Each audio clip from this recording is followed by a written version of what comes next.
everyone, we are Group 5 from the Consumer Behavior class. In this video, we are going to talk about something really important in understanding customer decisions, which is consumer perception. Stay healthy and happy, and as always, have a nice day. Without any further ado, let's jump into it. But before that, let's meet the team of Group 5, which is me. My name is Ayu Fitarini or Ayu Fitarini, but you can call me Ayu or Vita. And my teammate is Gilbert Maxwell. You can call him Max.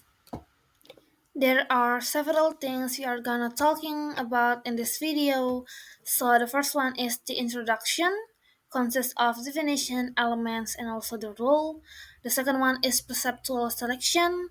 Third, perceptual organization. Fourth, interpretation cues. Fifth, consumer imagery. Six, quality perception, and seven is risk perception. So in this introduction, we would like to talking specifically about the definition of consumer perception and perception itself. The second one is elements, and the third one is the roles of consumer perceptions and its relationship with consumer behavior. Sometimes maybe in this wide world, we can see this calm is like feminine calm because this is purple, glittery, and so bright, and it has branches in this style. And we can see this fruit as something like rotten fruit, something's like bad and don't eat it. This is called as perception. And what is the meaning of perception actually? So, perception is the process by which individuals select, organize, and interpret stimuli into a meaningful and coherent picture of the world. And this can be described as how we see the world around us.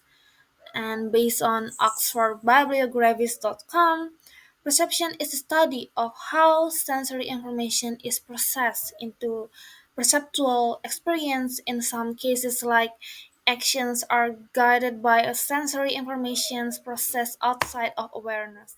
But actually, what is the reason to knowing this perception deeply? So, what is something important for us to study about consumer perception in this consumer behavior? Because consumer perception helps us to understand how people feel and think about a product or brand.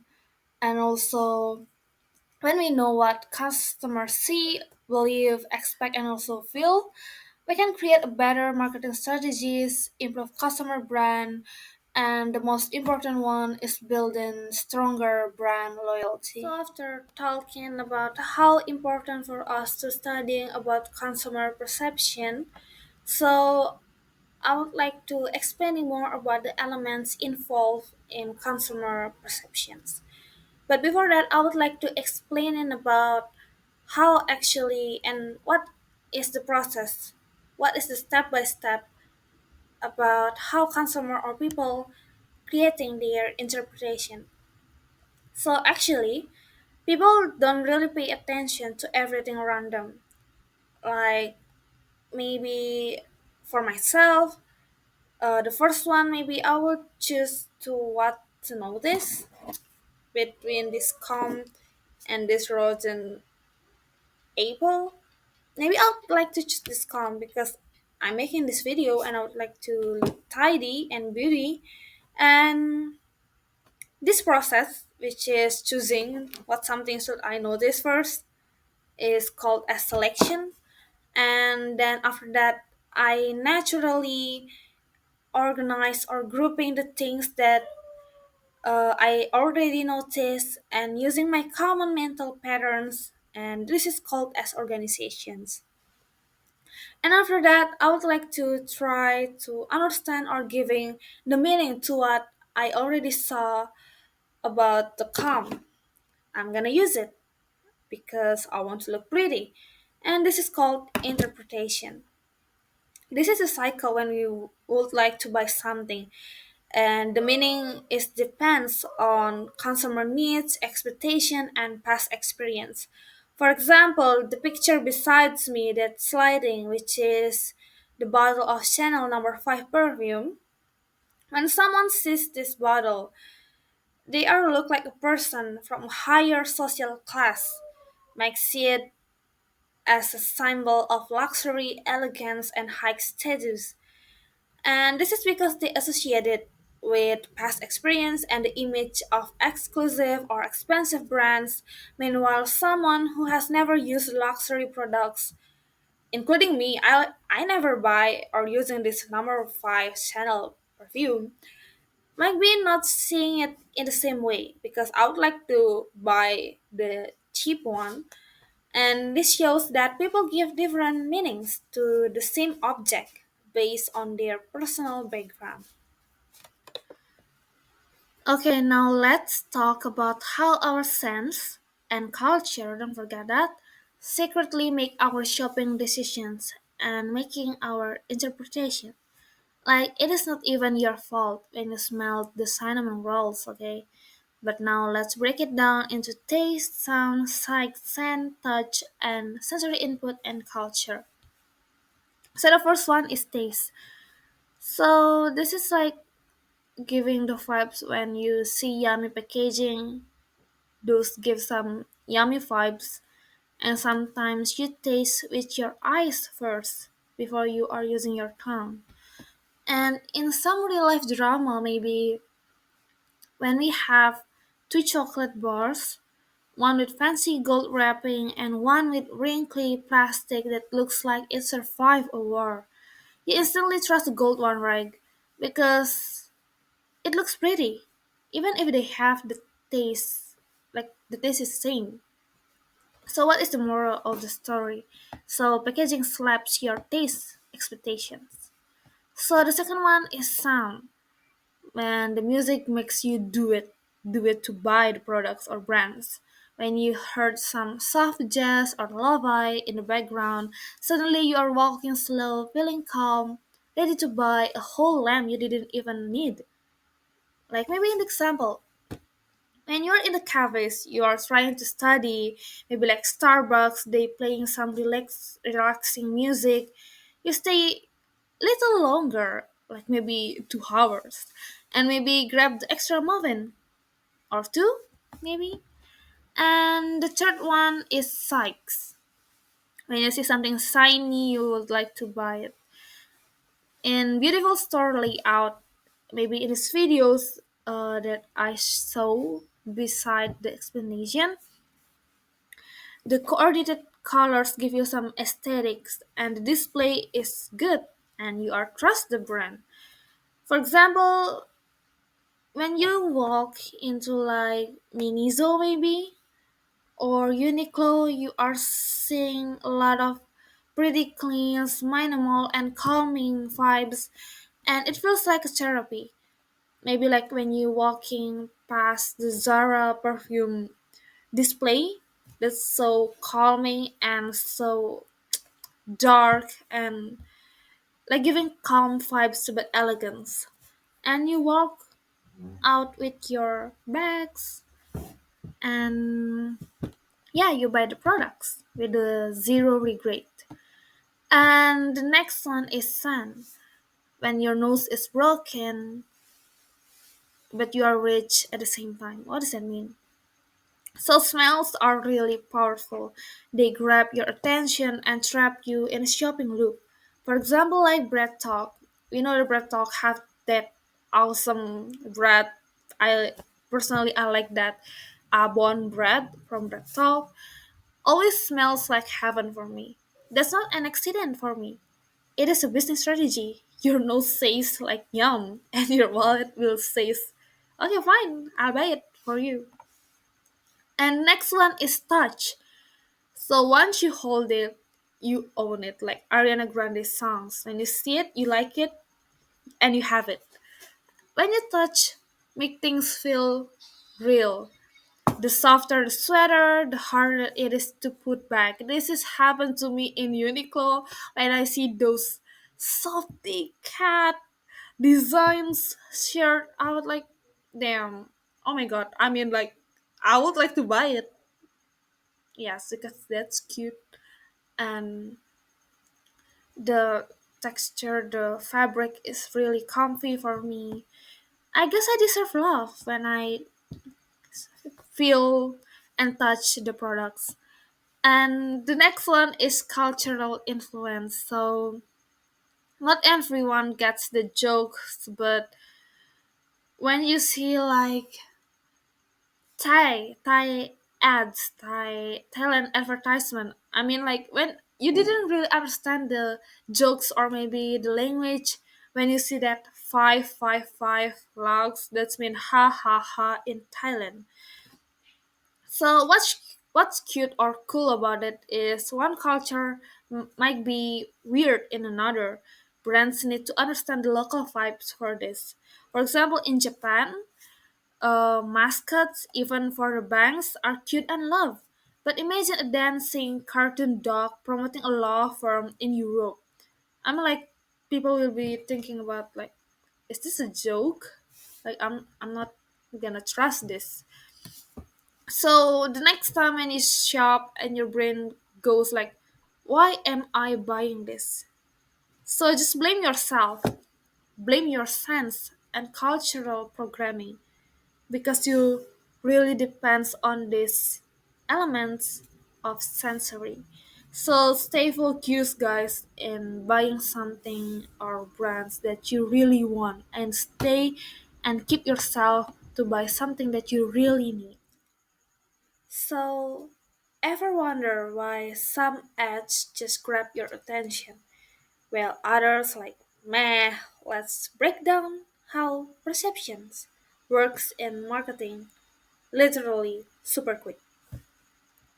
So I'm gonna explain about the selective perception. Actually, our brains filter stuff based on experience and needs. If you're hungry, even a rice cracker ads maybe like look delicious for you, super delicious. Not hungry, maybe like even like skip. I'm gonna just buy a fried rice. And what is the features that literally stand out? Maybe like bright colors, bold designs, contrasty. They are pop. A pink drink bottle on a gray shelf, boom. You are looking at and you might be buying it or maybe just like noticing about that. And in expectation versus reality, maybe we see what we expect to see. That's why instant noodles feel gourmet when you plate them nicely. It is the illusion, maybe, like it is literally different from the packaging, but that's fine. That's your own noodles. You will eat it. And when you see something sexy ads, like when you see the sexy actors got few, but guess what? People just remember about the guy's apps and stalking more about the apps, but not the product or brands. Like, was he selling the perfume or protein products? We are never know because we are just focusing on the guys instead of the products or brands. So next time when you see something that grabs your attention, maybe besides seeing like when you smells, when you touch, when you heard something like grabs your attention, just ask yourself, it is the message or just the muscles? Just kidding. I mean, it is just the message for your needs or for your wants. Thank you. So after you noticing something, your brain start to organize it. Like, have you ever looked at some ads and thought like, wait, why is this so satisfying to look at? That's not an accident. It is all about how our brain organizes what we see. So let's break it down really quick. So perceptual organization or gestalt psychology is like when your brains don't like chaos. Instead of seeing a bunch of random shapes, we group things into one big meaningful picture. It's like turning a puzzle pieces into a whole image except with less frustrations because you try to capturing the vibes and the image and you organize it into one perfect picture. So like these videos and picture that I already show besides me. So when you think of KFC advertisement, that crispy chicken glowing in front of blurry mashed potato behind that, and the chicken, that's the figure, that's the main character. It grabs your attention. So the rest is just the background. The people just the background. But the yummy and goldy chicken, that's the lovely one. So this is the same things in the movie when you see a Coca-Cola bottles or Pepsi or whatever the brand is casually sits on the table in a romantic scene. Yup, that's a product placement. That's a good and right way to advertising the Coke bottle. And it blends into the ground so well you barely notice, but your brain does. You see that the Coca Cola between the scene in La La Land, maybe. And the next one is grouping. After you figure and ground the image, the puzzle, you are trying to grouping. When you see a store put a Coke right next to burger and fries, that's grouping. Like this, literally like this KFC ads, and like this Heinz sauce too. After you're grouping, your brain will say it's like, oh, these things might be good together, like a bundling products. You buy a Big Mac with a Coca-Cola and also a fries. That's a good combination. That's a lit combination. So same with ads. When a couple drinks by a tea and drinking it by the fireplace, suddenly tea equals romance. Tea equals happiness. T equals to harmonization, cozy vibes, and probably a music in the background. So after that, maybe you are trying to doing the same. You buy the product and you playing some Jay Z music, lo-fi music, and you drink the tea. You got the vibes. And the next one is closure. Actually, our minds hate unfinished business. So when something is missing, like the Heinz ketchup ad where fries complete the invisible bottle shape, your brain connects the dots. Or that Vaseline one where a cracky old painting get magically smoothed out. Your brain goes, oh, healing! This Vaseline is moisturizing the face of the cracky old art. So you get the idea there. You might be want feeling the same as the art feeling. You want to feel moisture and you buy the product. And for the sunscreen example, let's not forget the paper cutout sliding over and the woman and protect it from the sun. Like so damaged. This is a cool designs I found on Pinterest. Thanks Pinterest and Beyonce. Very smart, right? So suddenly you see a sunscreen as an art of preservation, not just a lotion, not just like smoothing, not just like have a gooey, smooth texture, but that's in preservation. That's a good way to symbolize how actually the sunscreen could protect our skin. So maybe like next time you're scrolling on your e-commerce and seeing something good advertisement on Instagram, maybe like just look too good. Now you know is your brain doing a little magic tricks. Like thank you so much, Gestalt psychology. I mean, we are trying to capturing something and saying that this is the best for us. So consumers often interpreted their products and service based on external cues rather than intrinsic qualities. especially when they lack in directions experience with the product. So these cues includes brand image, prices, manufacturers, reputations, retail stores, image, perceived country of origin. For instance, Haagen-Dazs. It sounds Scandinavian, sounds German. However, it's actually from America. It's American made. They made it to evoke a sense of quality and exclusivity. Another example is Smirnoff vodka. It is initially benefiting from its perceived Russian heritage, but later distanced itself from Russia due to the negative perceptions.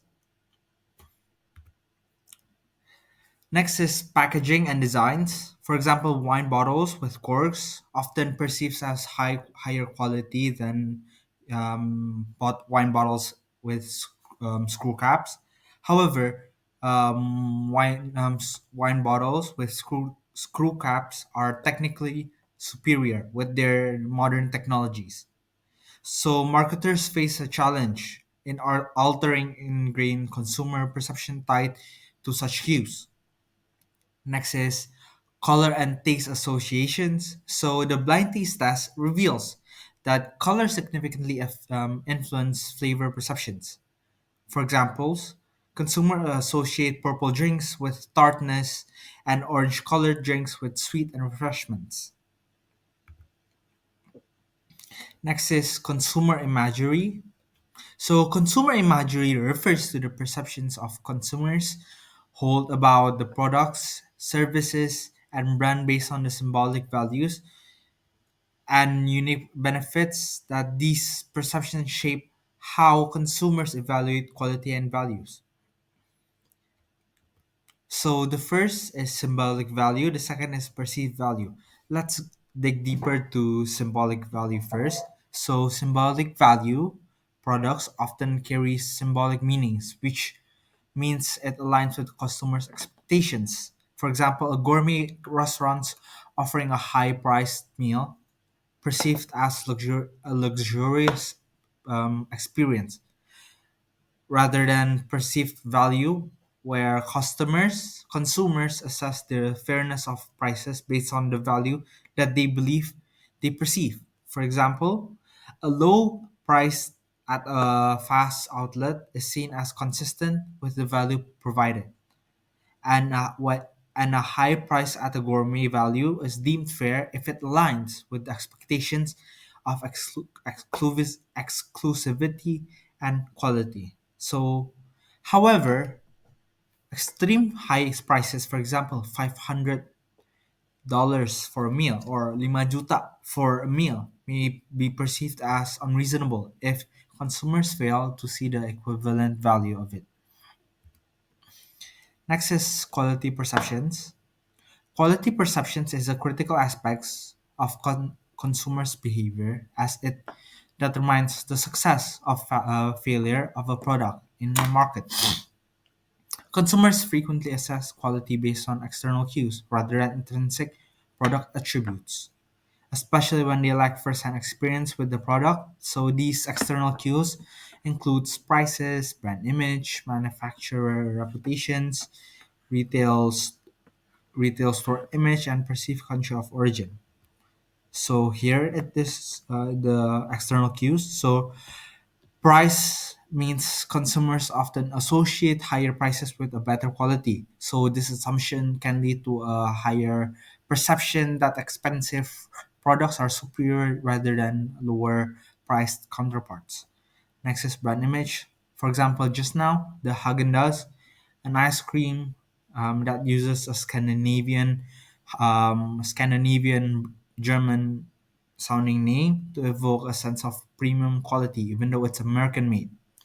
Next is country of origin. So they perceive origin of a country can impact the quality of evaluation. For example, wines from Napa Valley are often considered high quality due to the region's strong reputation of winemaking. Next is packaging designs. Packaging plays a crucial role in shaping the consumers' perceptions. Next is the challenges and changing perceptions. So marketers face significant challenges when attempting to alter ingrained consumers' perceptions. For example, the one that I told before, wine bottles, corks are traditionally seen higher quality than those with screw caps, even though the screw caps are technically more superior for preserving wine with its new and modern technologies. So it's overcoming the stigma required to substantial efforts and educations. Next is risk perceptions. Risk perceptions refers to how consumers evaluate potential risk associated with its purchasing products or service. It plays a role in decision making and influence consumer trust and satisfaction. These are the types of risk. The first is financial risk. Financial risk means that consumers fears of losing money if a product fails or meet an expectation or it is overpriced. Performance risk is concerns whether the product will function as promised. Next is social risk, where consumers worry about how their choices might be judged by others. For example, buying an unpopular brand. For example, like buying Fila, where Nike and Adidas is on the uprise. So consumers feel that their opinion is being judged by other people. Next is physical risk. So physical risk is the safety concerns related to a product. For example, food items or electronics can impact the purchase decision. So marketers must be careful to manage this differential pricing strategies to avoid consumers who perceive such practices as exploitive. So here's an example of a marketing campaign that fails. So this makes a stereotype in risk perception. For example, an an ad campaign by Benetton featuring two men, one black and one white, is handcuffed, while together was intended to promote racial harmony but misinterpreted due to racial stereotypes. Public outcries highlight how stereotypes can distort intended message. Next is the triggers of stereotypings. Physical appearance. For example, culturally attractive models is perceived as more persuasive, more attractive, and more approachable. And then there's descriptive terms, elaborate names for food. For example, succulent Italian seafood fillet leads consumers to rate them as tastier, sounds tastier, where they can imagine the food compared to an flat name, basic regular name such as a seafood fillet. The difference can lead to consumers how can lead to where consumers think that succulent Italian seafood fillet sounds better than seafood fillet. Next is first impressions. So first impressions tend to be long lasting, significantly impact the product's success. So introducing a poorly designed can create a negative perception that are difficult to reverse. It goes another the opposite way where a good designed product can react to a positive perception. So marketers must be careful to manage these stereotypes and the halo effects to negative consequences. For example, Kentucky Fried Kitchen rebrand itself as KFC to disassociate to from unhealthy fried foods. Next is next is the Marriott line of hotels face a backlash when renaming the upscale Riga Hotel Riga Royal Hotel in New York as J.W. Marriott New York. So customers cancel the reservation due to the negative associated with the married name. So that is it from our presentation. Thank you so much for listening and hope you enjoy your day and hope you enjoy this video. Thank you. So next we're gonna talk about the study case. In this one, we're gonna talk about Dove, the big company for soaps and shampoos. So Dove is a personal care brand that has built a strong brand identity centered in real beauty, and their marketing strategies challenges conventional beauty standards and feature diverse women with different body types, skin tones, and ages. However, Dove has also faced criticisms and controversy due to unintentional reinforcement of stereotypes. So these are the key elements of the perceptual stereotyping. So physical appearance. So Dove campaign often shows real women, but the selection of these women are still subtle, reflect to a certain beauty standards, beauty ideals, while they are more diverse than a typical beauty ads. They may still relatively seem young and able-bodied and conventionally attractive. The next is the halo effect. So Dove associate with real beauty creates a positive halo effect influencing perceptions of other Dove products as more authentic and caring. Next is unintentional consequences. So, despite aiming the promote of inclusivity, Dove has faced criticism for reinforcing certain body types, stereotypes. For example, an ad depicting a black woman transforming to a white woman sparks an outrage, while may be interpreted as racist and implying where that white skin is cleaner and better. So the marketing challenges about Dove is they lies in balancing in commitment to inclusivity with the need of avoiding unintentional stereotyping. So what are the conclusion?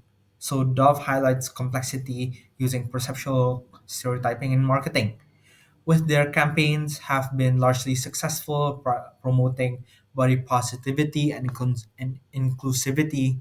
They also demonstrated unintended consequences when stereotypes are not carefully considered. Dove experiences underscores the importance ongoing awareness and sensitivity to diverse perspective. So thank you for listening to our presentation.